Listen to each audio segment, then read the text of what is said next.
A Soldier's Diary, 1893 to 1918.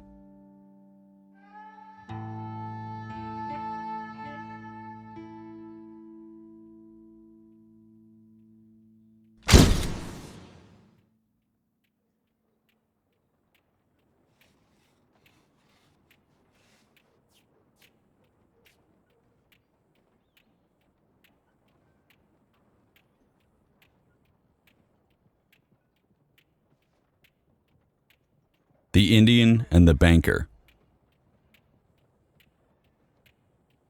When we sit around shooting the breeze, there are a lot of stories told.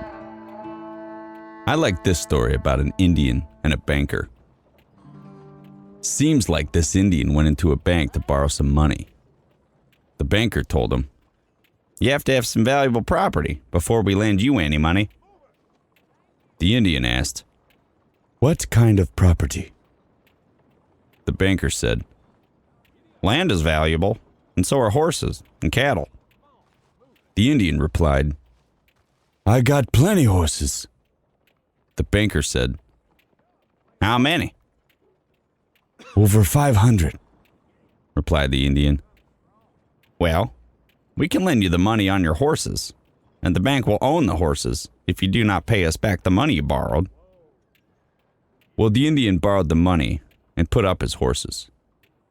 Later on, he came into the bank to pay back the money he borrowed. He paid the bank, and his horses were returned to him. The banker noticed the Indian had some money left over. The banker asked, "What are you going to do with the money you have left over?" "Keep it," replied the Indian. The banker went on to explain about putting the money in the bank and earning interest. The Indian agreed to this. Just before he handed over the money to the banker, he grabbed him by the arm and said, "Where are your horses for me?"